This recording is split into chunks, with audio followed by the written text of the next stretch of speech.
especialmente sobre el plexo cervical. Así como hay plexo braquial, lumbar, sacro, también hay un plexo cervical que también se forman por las raíces nerviosas anteriores de la médula espinal que van a salir por las vértebras, ¿verdad? Y se van uniendo de C1 a C2, de C2 a C3 y C3 a C4. Solamente eso participan. No participan C5, C6 y C7. Son 4 raíces nerviosas que se unen entre sí, que van a formar el plexo cervical enteramente, ¿verdad? Por eso, esas 4 raíces nerviosas que se unen forman 3 arcos. El primer, segundo y tercer arco, o arco del atlas, arco del axis y tercer arco. ¿Por qué? Porque está en la proximidad de cada arco, ¿verdad? De cada vértebra. Y vamos a tener ramas superficiales y ramas profundas. Las ramas superficiales forman el plexo cervical superficial, que es enteramente sensitivo, ¿verdad? Se encarga de la sensibilidad de los músculos y de la piel. Y el plexo cervical profundo, que es enteramente motor, que va a funcionar para el trabajo de alguna estructura, ¿verdad? Vemos acá como C1 con C2 forman el primer arco o arco del atlas, C2 con C3 el segundo arco o arco del axis, el C3 con C4 el tercer arco, ¿verdad? Y damos así ramas superficiales, que son estos, y las ramas profundas, que generalmente son dos los que más se predominan. El nervio frénico, que ya estudiamos en otro lado, y el asa cervical, que vamos a ir estudiando. Bueno, acá, del primer arco no van a salir ramas. O sea que acá vemos el esquema de que como C1 con C2 forman el primer arco, que se llama arco del atlas. El segundo, el 2 con el 3, arco del axis con segundo arco, y C3 con C4, tercer asa. Y van a ver que C5 ya no forma parte del plexo cervical. Bueno, el plexo cervical superficial va a dar ramas para la región más externa del cuerpo, o sea que para la región superficial. Y tenemos unas cuantas ramas que podemos dividir en ascendentes, descendentes, externas, internas, como quieran llamar. Y tenemos esto primero, ¿verdad? Tenemos la rama mastoidea, que también se le llama nervio occipital, la rama auricular, que también se le llama nervio auricular mayor, la rama transversa y la rama supraclavicular, que se va a dividir en 3. ¿Qué son? La media, intermedia y la lateral. Acá, estas son las ramas del plexo cervical superficial. Bueno, ¿qué es lo que pasa acá?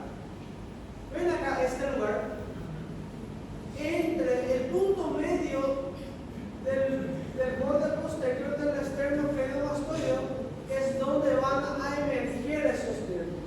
O sea, estos nervios que se producen acá, como el nervio occipital menor, el nervio auricular mayor, el nervio transverso del cuello, el nervio supraclavicular, son 4 ramas, acá van a emerger de la profundidad de donde se genera. Esta es la profundidad de donde se está generando. Van a emerger por acá, por la zona o parte media o punto medio del borde posterior del esternocleidomastoideo, o podemos decir también en la unión del tercio superior con el tercio medio. Eso se llama punto de Erbs. Punto de Erbs. Erbs. Vamos a ver enseguida.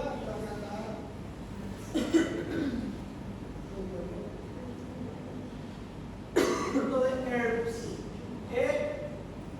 ERBS. Punto de Erbs.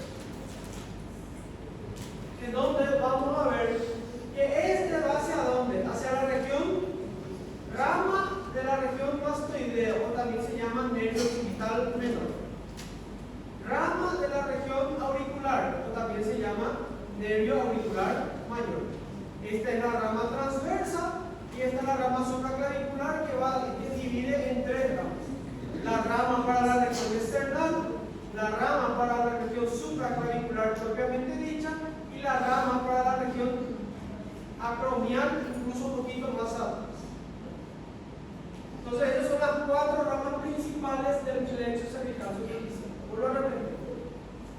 La rama occipital, la rama mastoidea, pero con nervio occipital menor, la rama auricular o nervio auricular mayor, la rama transversa, que va para el externo medio mastoide, un pedazo para el platino, y acá la rama supraclavicular que se divide en media para la región externoclavicular, la intermedia para la región propiamente dicha de la supraclavicular y la lateral para la región acromial.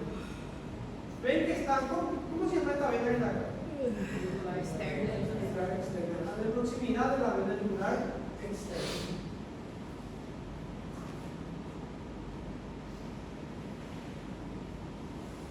Y el plexo cervical profundo van a tener ramas ascendentes que son para el recto lateral y el recto anterior, que son los músculos prevertebrales que ya están arriba del cuello. Van a dar ramas para el externo medio mastoideo, para el trapecio. Van a dar para los músculos largos de la cabeza y largo del cuello. Y sus ramas principales, que son las descendentes, son el nervio frénico, que se origina del C4 en compañía del C3 y C5, el tronco principal es C4, y de C2 va a salir una rama descendente que se va a anastomosar con el nervio hipoglóso mayor, una rama del hipoglóso mayor, formando el asa cervical o famoso asa hipoglóso. Acá vemos cómo el asa cervical se forma por la raíz del plexo cervical, que es una rama descendente, y la raíz, una rama descendente del nervio hipoglóso mayor. Va a inervar todos los músculos infrahideos, excepto al tiroideo, que es una rama directa del hipoglóso. Y el nervio frénico, ya saben, se forma por la raíz principal de C4, acompañado C3 y C5, va a emerger del cuello y va a bajar al tórax en compañía, usando este músculo, que es el músculo escaleno anterior, que es un músculo satélite, y va a dirigirse hacia el tórax, que es el abdomen, que es el tórax, por el orificio torácico superior, que es cosa que ya se encuentra. También encontramos un asa del frénico. Acá vamos a encontrar un pequeño ganglio que se llama ganglio frenado, que puede buscar, y la unión de ellos es por debajo de la arteria subclavicular. La cadena simpática cervical, también entendemos, se extiende desde la base del cráneo de acá hasta el orificio torácico superior, que se divide en tres tipos de ganglios: ganglio cervical superior, de C1 a C4, ganglio cervical medio, de C5 a C6, y C7 y C8 tiene el ganglio cervical inferior. Este es el ganglio cervical superior, o ganglio de Hirschsprung, es biluminoso, aproximadamente de 5 a 6 centímetros de largo. Está por delante de los cuerpos vertebrales de C1 a C4 y va a dar algunas ramas comunicantes. Por ejemplo, estos se van a anastomosar con algunos pares craneales, que son los más importantes para el neumogástrico, el hipoglóso mayor, para los ramos de la faringe, también para la rama cervical del plexo cardíaco. El ganglio cervical medio, que es el ganglio de von Haller, que es inconstante, se encuentra por detrás del paquete nervioso del cuello. Es el nacimiento de la arteria tiroidea inferior aproximadamente. También van a originar un nervio para el plexo cardíaco, un nervio cardíaco. Y por último, el ganglio de Neubauer o de UNESCO, generalmente se conoce más como de Neubauer, se encuentra en la fosita suprarretropleural de Sevilla, el famoso ganglio estrellado. ¿Se recuerdan que dimos este ganglio estrellado? Que cuando se comprime se forma un síndrome que se llama síndrome de Claude-Bernard-Horner. Cuando este ganglio estrellado, esto a veces más uno lo conoce como ganglio estrellado o ganglio de Neubauer o ganglio cérvico-torácico, en donde es el simpático cervical, es el límite de ese lugar, para ahí ya se va a transformar en simpático torácico. Este ganglio estrellado, cuando se comprime por alguna estructura, hace de que las personas, por ejemplo, se caiga el ojo se queda un poquito más bajo, se llama tosipalpebral, se produce se achica la pupila, miosis, y ese lado de la cara no se suda, se llama anhidrosis. A eso se llama síndrome de Claude-Bernard-Horner. Generalmente se ven, ¿saben cuál es la enfermedad que generalmente afectan a los ápices del pulmón?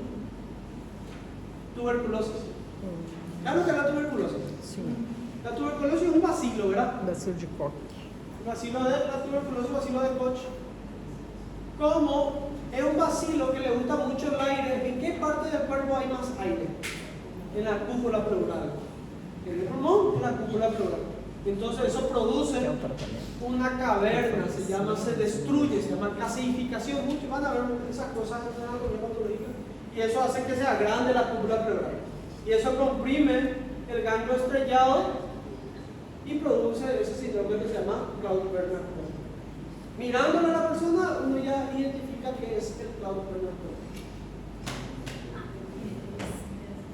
Ya está usando. Bueno, también van a dar ramas para el nervio frénico, para el plexo braquial y para el neumogástrico, y va a originar un nervio que se llama el nervio vertebral o el nervio Francis-Frank, que es la que va a ir atravesando los forámenes vertebrales junto con la arteria vertebral. También forma acá un asa que se llama el asa subclavia de Vieussens, formado por las fibras que pasan por debajo de la arteria subclavia, junto con el ganglio cervical inferior y medio. Que no tiene mucha importancia. Ahora sí, esto sí tiene importancia. Lo que yo quiero que sepan del ganglio, los nervios del cuello, del plexo cervical, superficial y profundo, que se originan del mismo lugar, del asa del atlas, del axis y del tercer asa. ¿Cuáles son las ramas del plexo cervical superficial? Que son 4, ¿verdad? Y las dos ramas principales del plexo cervical profundo, que son 2. Hay más, pero generalmente lo que más se produce que son 2. El asa cervical y el nervio frénico. Y el otro es el nervio occipital menor, el nervio auricular mayor, la rama transversa y la rama supraclavicular, que se divide en 3 ondas.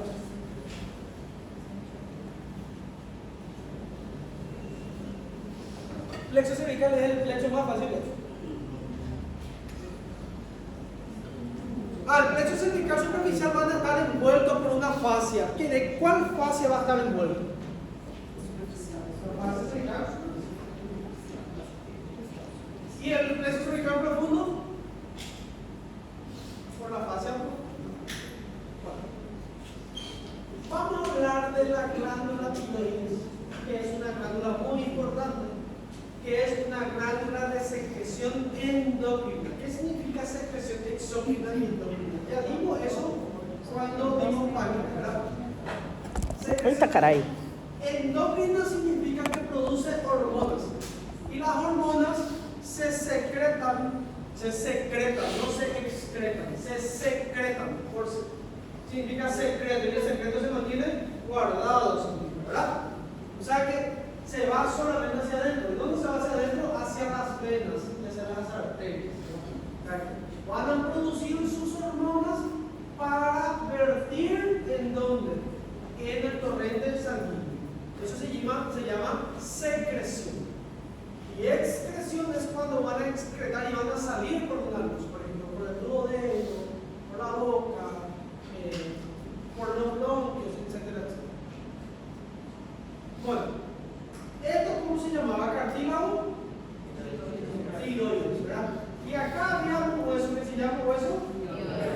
O sea que la tiroides es una glándula impar, mediana, simétrica, prácticamente simétrica, que está situada en la región infraioidea. Infraioidea. Adelante de la tráquea y de la faringe y del tercio inferior ya de la laringe. Y cubre lo que se llama el sistema aerodigestivo. ¿Por qué? Porque acá adelante tenemos la tráquea y hacia atrás tenemos al esófago. Tiene una forma de un H o un escudo que tiene dos lóbulos, un istmo, esto se llama istmo, y esto se llama lóbulos tiroideos, lóbulo derecho, lóbulo izquierdo de la tiroides, istmo, y a veces tenemos un lóbulo que acá vemos una pequeña pirámide, ¿verdad? ¿Esto ven? Eso se llama lóbulo piramidal por lóbulo de la lóbula.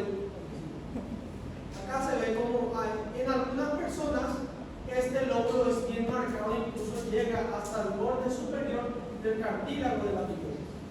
Esto se llama lóbulo tiroideo piramidal o lóbulo de la lóbula.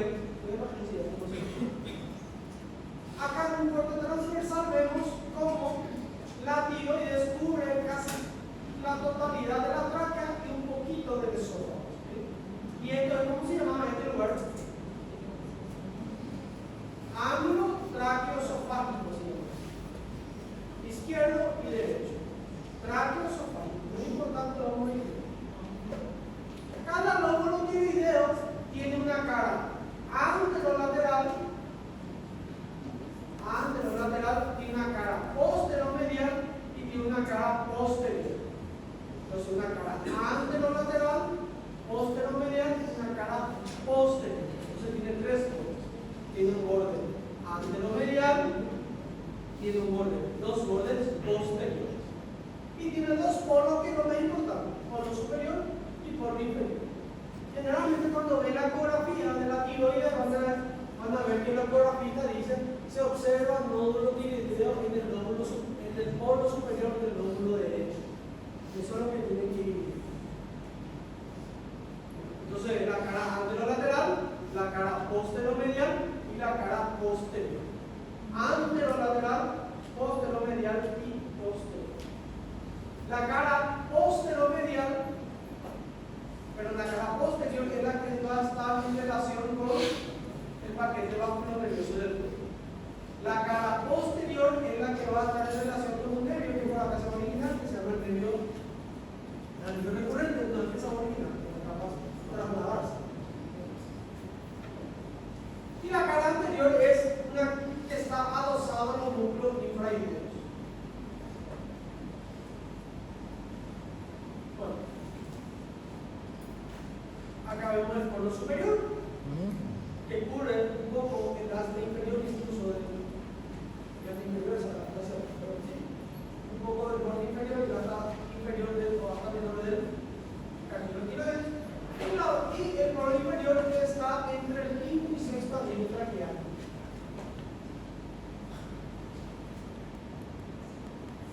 El istmo es lo que une ambos lóbulos, es la porción que une ambos lóbulos. Tiene una cara anterior que es convexa, que es superficial, que va a estar en relación con las venas tubulares anteriores, y una cara posterior que es profunda, que va a estar pegado a la tráquea. Incluso hay un ligamento que se llama ligamento tiroideo traqueal o fascia tiroidea traqueal, que es la que se adosa, pero se puede separar la tiroides de la tráquea con una pequeña facilidad, ¿verdad? Generalmente va a estar adosado entre el segundo y tercer anillo traqueal. Entonces, esto es lóbulo derecho, esto es lóbulo izquierdo, cada lóbulo tiene su polo superior, polo inferior,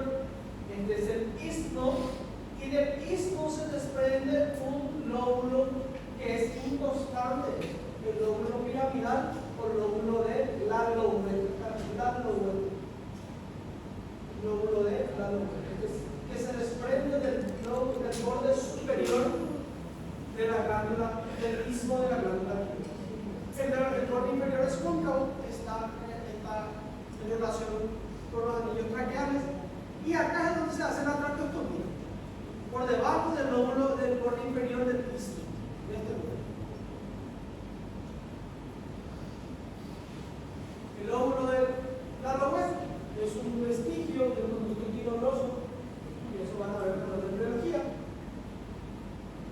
y a veces sube incluso hasta el borde sobrepasando el borde superior del cartílago tiroideo. Una cosa es cartílago tiroideo y otra cosa es el lóbulo tiroideo. El cartílago tiroideo es aquel que se palpa, el famoso, no es la dama, ¿verdad? El lóbulo tiroideo generalmente no se tiene que palpar con facilidad. Se palpa, pero se tiene que hacer unas maniobras para palpar. Y no se tiene que ver la glándula tiroidea. Si se ve en algo la glándula tiroidea, esa glándula está aumentada de tamaño. ¿Hasta cuántos gramos puede medir, puede pesar la glándula tiroidea? Hasta 30 gramos. Sobrepasando los 30 gramos se llama bocio. Bocio.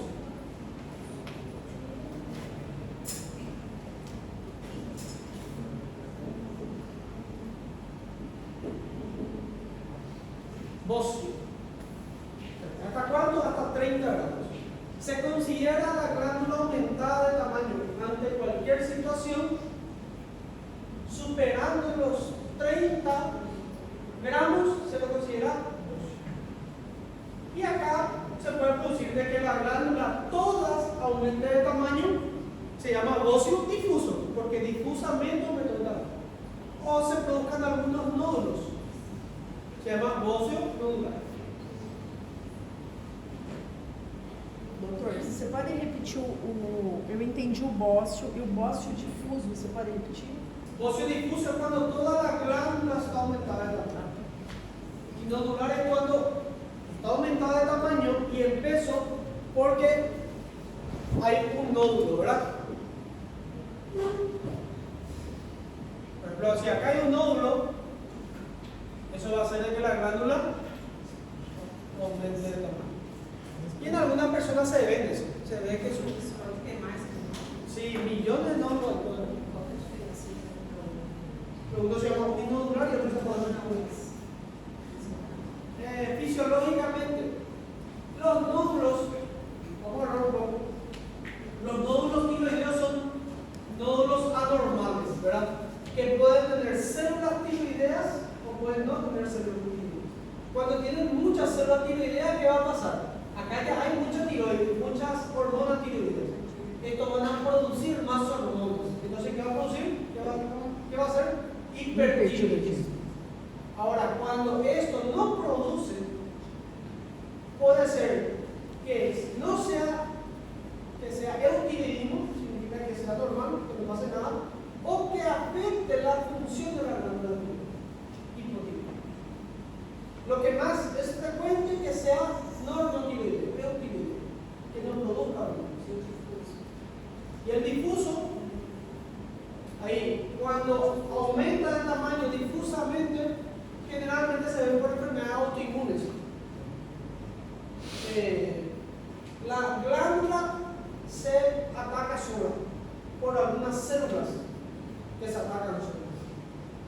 Esas células pueden ser de que aumenten el trabajo de la tiroides, que se llama bocio hipertiroideo, la famosa enfermedad de Graves, y o pueden hacer de que se inflame tanto la glándula tiroides que en vez de haber células tiroideas encontramos linfocitos.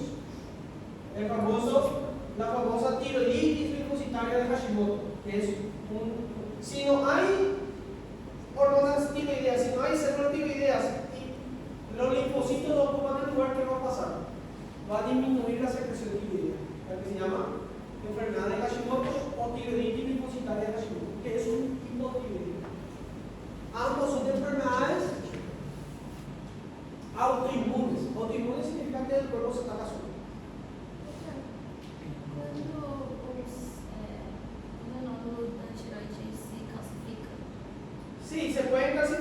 puede malignizar. Ahí entra mi trabajo.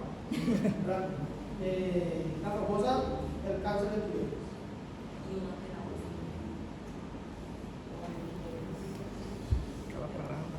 Bueno. Y se puede, ahí puede solamente, si afecta solamente un lado de la tiroides, generalmente son por números. Si afecta toda la tiroides, generalmente son difusos. Doutor, mas você, quando você falou que entra o teu trabalho, você tira tudo? Você tira metade? Tira, como é que você faz? Obviamente, si es cáncer de tiroides, Você tira tudo? lo ideal, o sea, no, depende mucho, ¿verdad? Depende mucho, ahí entra mucho la clasificación, el tipo histológico, muchas cosas. Pero a priori, en primera instancia, se saca todo. ¿Qué pasa? Los pacientes se quedan sin hormonas tiroideas, se quedan hipotiroidismo, entonces tienen que consumir hormonas tiroideas durante toda su vida. De ser posible, hay que dejar un pedazo de la glándula tiroides toda vez que no va a afectar otra vez las nuevas células malignas. La persona que tiene negocio y se hace cirugía, saca con piedras, que parte de la generación se quita eso. Y depende mucho del tipo de negocio. Si es solamente un lóbulo se saca una parte de la tiroides y trabaja solamente la mitad y funciona. O se saca todo y ahí tiene que tomar hormonas tiroideas. El famoso T4, la levotiroxina. Bueno, relaciones superficiales van a estar envueltas por los músculos infraideos de profundidad a superficie, después por el músculo esternocleidomastoideo y por último por un músculo que es el músculo platino. Un único músculo infraideo no va a estar en relación con la glándula tiroides. ¿Cuál es ese músculo? El tiroideo, porque está acá arriba, ¿verdad? Después todo va a estar en relación con la yugular anterior. Vamos a pasar por acá. Acá está la vena yugular anterior. Acá vemos el músculo platino, el esternocleidomastoideo, los músculos infraideos que van a estar prácticamente cubriendo a la glándula tiroides. Relaciones profundas del lóbulo, en la cara posterior de los lóbulos van a estar en relación con el paquete vasculonervioso del cuello. Y la cara posterior por el tracto aerodigestivo, tráquea y esófago. Y la cara posteromedial acá, miren este nervio que trae. ¿Qué sería?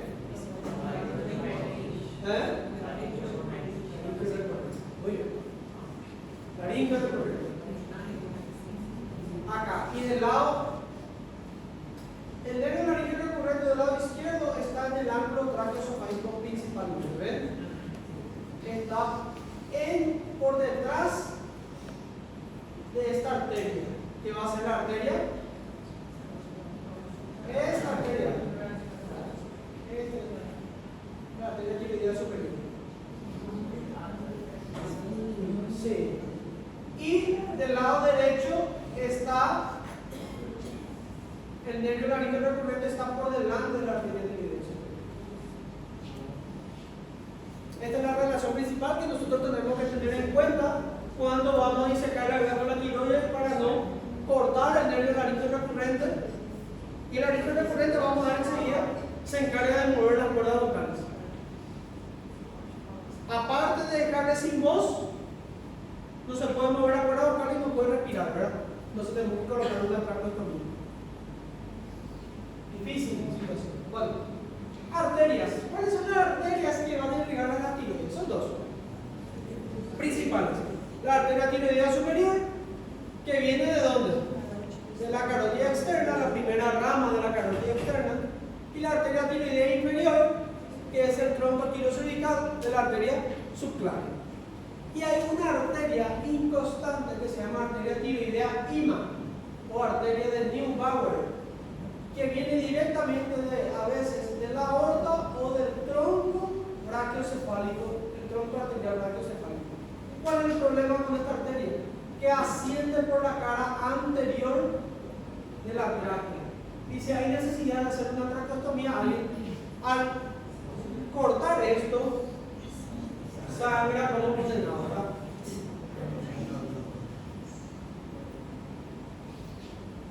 Se llama arteria tiroidea media o arteria tiroidea IMA o arteria de Neubauer.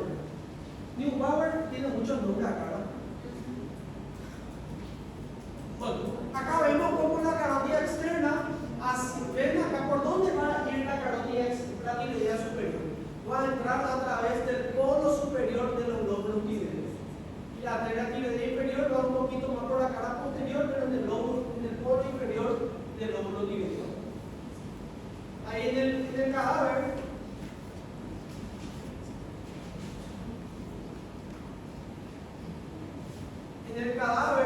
se ve perfectamente cómo la arteria tiroidea superior penetra o entra dentro de la glándula tiroides, incluso el paquete vascular nervioso, los vasos tiroideos superiores entran por el polo superior del lóbulo tiroideo.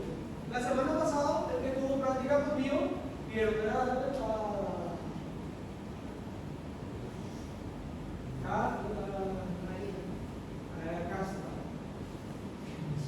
Esta chica, Luz.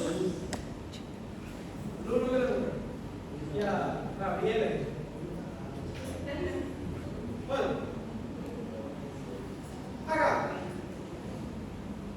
Carotida externa, arteria tiroidea superior, la primera rama va a descender y va a dar ramas colaterales. ¿Cuáles son? Las ramas tiroideas, la rama para el músculo pectoralis, una rama que se llama la laringe superior y la rama cricotiroidea, que son las cuatro ramas colaterales.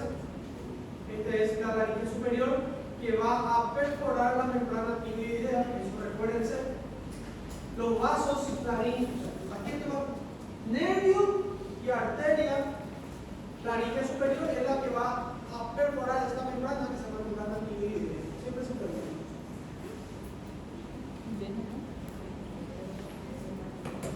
¿Cuáles son los elementos que perforan la membrana tiroidea? Son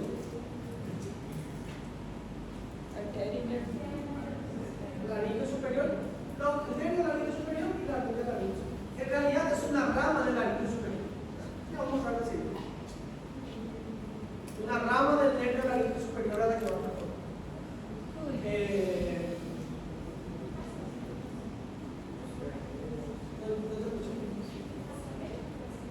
Sí. Y la tiroidea inferior viene del tronco tirocervical, que va a irrigar a la arteria tiroidea, al polo inferior de la glándula tiroidea, el lóbulo tiroideo, y van a dar tres ramas. Una rama lateral, todas van a dar una rama lateral, una rama posterior y una rama anterior, para irrigar a toda la glándula tiroidea.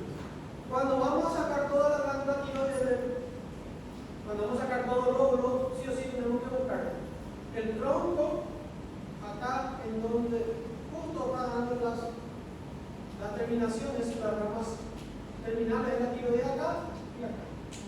Porque si no empieza a salir. Acá vemos la arteria tiroidea inferior. Ven acá. ¿Qué sería este nervio que está acá?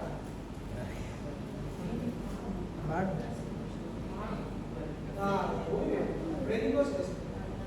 Y acá vemos un nervio pequeño. Ven acá. Nervio laringe recurrente. Y ven cómo acá.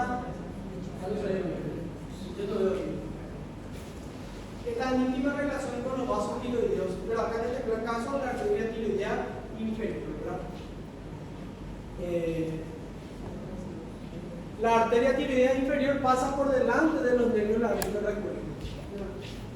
Entonces, acá es muy importante buscar, cuando hacemos el acto quirúrgico, buscar esta relación para que, porque ¿qué pasa si conservamos acá, cortamos allá el nervio laringe recurrente? Es como que se cortó por todos lados, ¿verdad? Entonces, acá esto es el punto crítico de la tiroidectomía cuando sacamos toda la glándula tiroidea.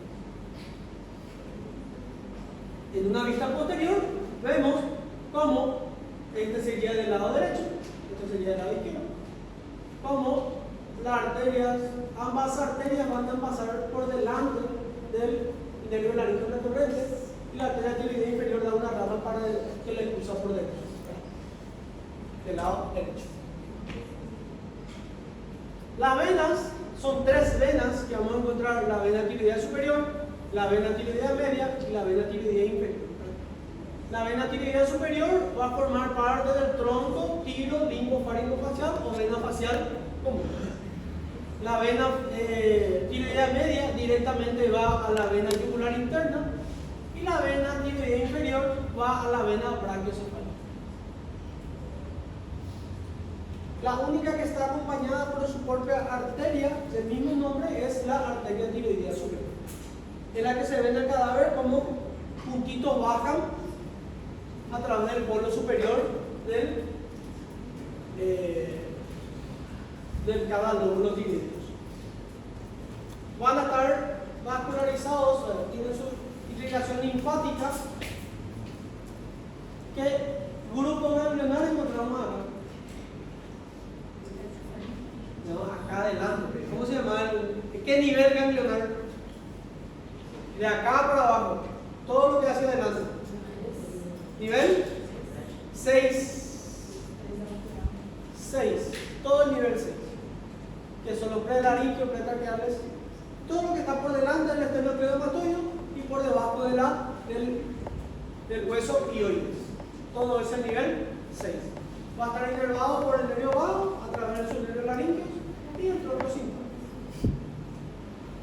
Tenemos una pequeña celda que se llama la celda tiroidea, que va a estar delimitada por una vaina, que es la vaina visceral del plexo de la ponderosis del cuello, que la viene de la ponderosis media.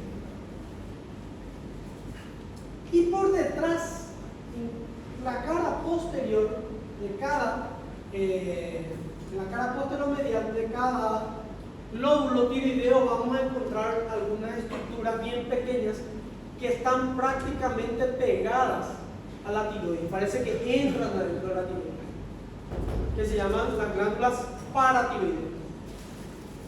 ¿Sí? La cara posteromedial. No es como la pleura, como el pulmón, que es difícil de sacar, sino que están encapsuladas y penetran dentro de la glándula tiroides. Se puede disecar, se puede sacar la paratiroides de la tiroides, solamente que tiene una medio difícil. Tenemos 4 glándulas paratiroides y van a producir una hormona que se llama la hormona paratiroidea, que se encarga de la regulación del calcio más que nada. Por eso tenemos 4. Para vivir necesitamos por lo menos 2. ¿Sí o sí? 2 necesitamos para vivir. O sea, hay que dejarlo. Están por fuera. La cápsula, la tiroides tiene su propia cápsula. Las glándulas paratiroides están por fuera de la cápsula de la tiroides. Se pueden separar sin indicación. Y tenemos 2 superiores, que generalmente son circulares, un poco más voluminosos, y las inferiores, que son ovoides, son menos voluminosos.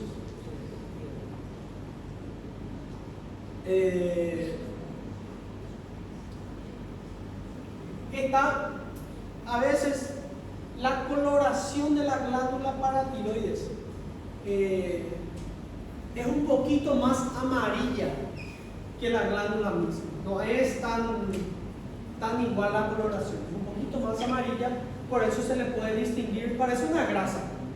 O mirar grasa y mirar la glándula paratiroides son iguales, solamente que uno está pegado a la glándula tiroides. No tiene que haber grasa pegada a la glándula tiroides.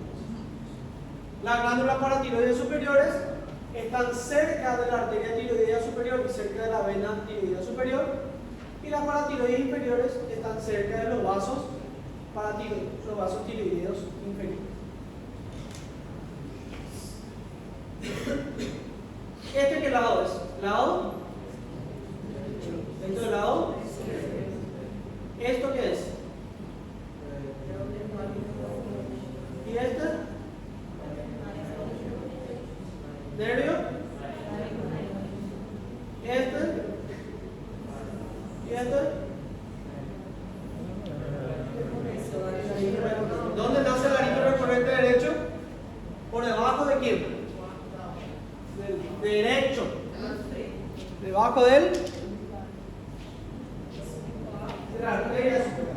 izquierdo, el arco de la otra. Eso es algo que siempre se pregunta. ¿De dónde nacen los laringeos recurrentes? Ambos son ramas del nervio vago. ¿Sí? Solamente que del lado derecho nace por debajo de la arteria subclavia y del lado izquierdo nace por debajo del callado de la otra. En el cadáver no se ve la comparativa, eso sí se ve muy difícil. ¿Estamos? Tiroides y paratiroides es muy fácil, muy fácil.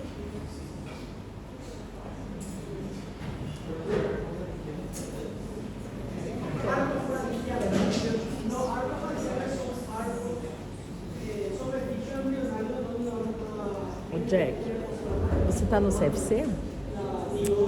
Tá parecido? Tá igual?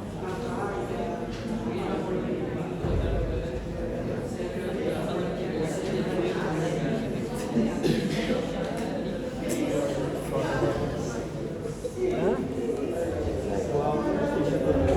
Tá fudido igual, né? Gente, eu cheguei num ponto, mas graças ao bom, se bem que biologia tá foda também, que eu olho, eu tô... O que passou? Meu Deus, gente. Cadê? Acabou a aula?